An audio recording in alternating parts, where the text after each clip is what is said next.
Gunditjmara country, which is Western region. Gunditjmara means belonging to country. And if I was to take my tribal name, I'd take my children's name. It's a long one, but I'll give it a go. Waringu Murinda Boringu. And that means to stay alive through weather. Hang on. I've got too many kids. Waringu. Yeah, no, that means wild blackfella or wild dingo that stays alive forever through the spirit of the trees. Okay, so that's Waringu Murinda Boringu. Okay, and I'm Gunditjmara, which means belonging to country. I'm a part of a nation of tribes and people in this region. Don't go crook at me or anything, but this is not Wurundjeri country. A lot of people say it is, but I've spent a lot of time with the elders as a young child, growing up, basically just with our elders. And Wurundjeri covers Hillsville to Melbourne. Where else? Bunurong. You heard of Bunurong? Bunurong and Wurundjeri are fighting at the moment. They forever will. They cover from Mordialloc, Frankston to Melbourne. But because there's so many clans around Victoria in Melbourne, we use the term Woiwurrung Nation, which is a language. Okay? So Wurundjeri claim that language for their own. They shouldn't do that, because that language is for a nation of people. There's more than one tribe that covers the whole region. Okay? So Wurundjeri is just a part of many other tribes. They don't actually own this area, but we share country. I'm a One Nation person. I'm welcome anywhere in Victoria. I'm recognised for that. I talk the true way. I don't stand for all this. There's a lot of politics in Aboriginal affairs, probably the same as where you're from. But Wurundjeri is true. It means Waminjika means welcome in the Woiwurrung language. So it's not just Bunjalungs, it's everyone's for this region. Okay, so just so you know, because you'll be told otherwise. But I only speak from the heart, so that's that. But Waminjika means welcome, so welcome to our country. We accept you as brothers and sisters when we hand out leaves. If I was to go real old school, I would cover you with my sweat. Okay? That's allowed. Because not only sight and sound and feeling, we use smell. So if you come onto my country, if I was living in a tribe, and the chief covers you with his sweat, wherever you go, the other tribes would smell that.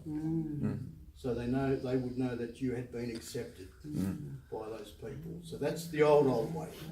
But I won't cover you. But so I'd like to pay my respects to elders, past and present, that have worked tirelessly for us to have recognition in our own country, who have worked tirelessly to have equality for our people, and for us to go ahead and still fight and still do the struggle. We are still here, we still have elders teaching our dream time, which is our law. And the most important thing with our law is respect. That's one of the big things with our dream time. So welcome to this country of the Woiwurrung Nation, which is many clans of people. Okay? So you are welcome. And when we pass out some gum leaves later, you'll be accepted as peace and as brothers and sisters. Okay? So welcome. Now, I don't just come on, paint it up and start dancing or anything. I like to teach people what all this is about. Oh, awesome. We are all part of the earth. Our mother, the sun, the creator, and the earth. We all get when we pass away, some go back into country, rocks, trees. You know, I'm a tree person. I'll hug a tree, don't worry. Okay, I look to the trees for guidance, for healing, for breath, everything. It's no good around here because you see all the smog and everything, but if you go bush and breathe in that beautiful clean air, you'll get healed because you're on country. I wear bare feet because that is the connection to country. Everyone now wears shoes. When you get the chance, take your shoes off and walk barefoot on the earth. Let them know that you are here and you're still going. This here is a lady's carrying instrument, also a man's. This is called a coolaman. They use this for carrying food, water. I sometimes use the bigger ones for carrying fire so I can do my smoking ceremony. But even the women have these and they carry their babies in them. Okay, so these are very important, these are called coolamans. What I've got today is ochre. Ochre is a crossed rock from what area that you are from. All different colours. This one is white. I only use white because white to me represents my past, the dead, my spirits. Okay, and that's why the Europeans were so easily welcomed, because some of the tribes thought that it was their ancestors. When they die, they go over the sea. And when they saw these ships coming back with all these white fellas on it, they accepted them as their ancestors, spiritual ancestors coming back. So that was one of the reasons, because of our religion, our culture, that they were accepted as well so much too. But this here is crushed rock from this region. This is called a white ochre. I use this because this comes from the earth. We use everything from the earth. The leaves on my body represent nature. So that is my connection to the trees, the wildlife. This ochre from the earth, this represents my spirit, my soul. So I'll paint myself a line. This is the old traditional way for Victoria. This line represents my soul, my spirit, which goes through my body. And there's a reason for this.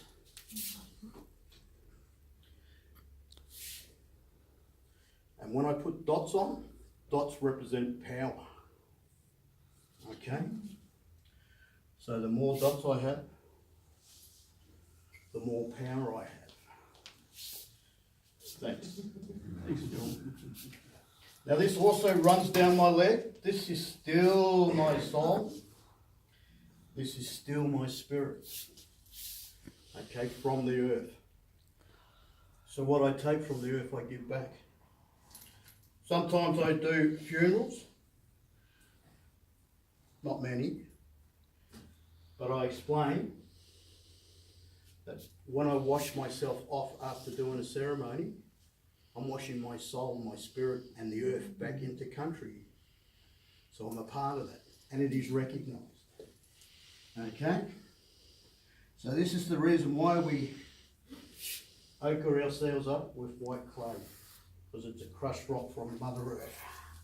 Here we go. You're going to love this bit.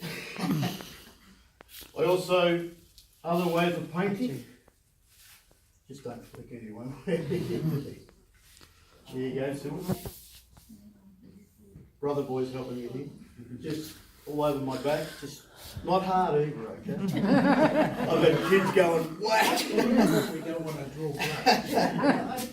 That's it, all over legs, arms, everywhere. Now the reason for this, some of these designs as well, if you look up your history, the brothers used to paint lines all over themselves like this. So when coming across another ceremony or tribe, if they move sideways like this, and you're all in a group, all these lines that you see would look like a lot of people. So it's in order to confuse your enemies as well.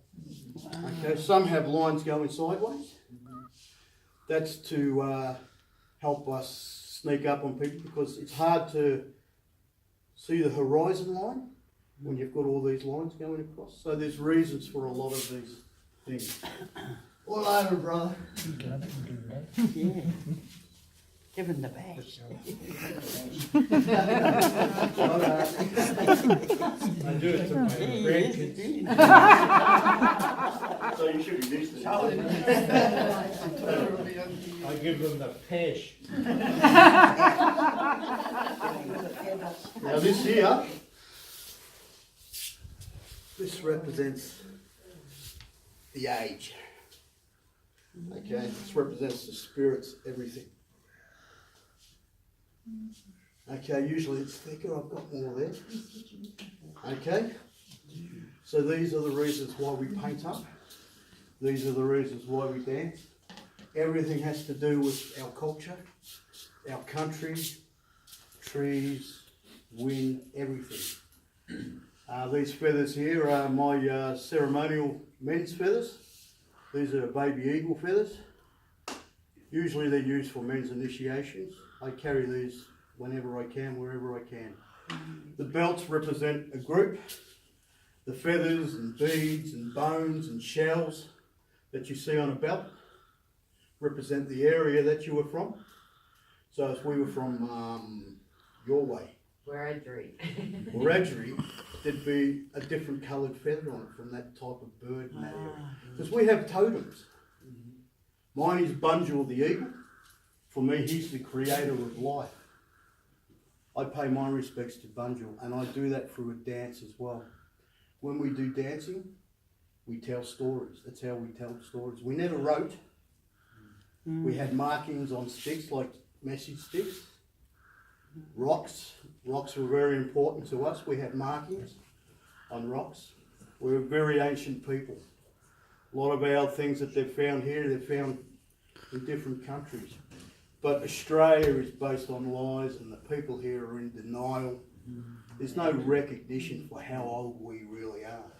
They don't want to recognise that. And I can't understand why. They've already slaughtered half of us. So we suffered genocide. All our stories and tribal ways were stolen from us through religion. Lutheran churches. They started protectorate acts over there in England, because they thought all the humanitarians saw that this people, our people, were going to be gone, suffer genocide. So they started a protectorate act. We've gone through all that, but we're still here today and we're still pushing to get rights. 1967 we were classified as Australian citizens. Jeez. Before that we were plants. And yet we were still paying our taxes, rates, your parents and all that, you know. Just use and abuse. This is what Australia's about. I'm sorry to say that. I'm not proud of this country. I'm proud of my people that are in it, because we look after it. We clean it. We make sure everything's fine. But today, I wanted to show you my totem dance or blood group dance. And it's very quick. And then I'll have a little play on the didgeridoo. The didgeridoo is not a Victorian instrument. It's only been passed down through trades. Down here we use clapsticks. We use hunting sticks, boomerangs, to make our sounds. We even stomp our feet. Now the reason I stomp my feet is because I'm letting Mother Earth know that my soul is being pushed. That is the reason for the lines going down. I'm letting her know that I'm still here, dancing, putting my spirit and my soul back into country. Okay? So there's a lot of reasons and there's a lot of meaning to what we do. Okay, but I'm going to do the go give. No, I won't do the go give dance. I'm going to do the blood group dance.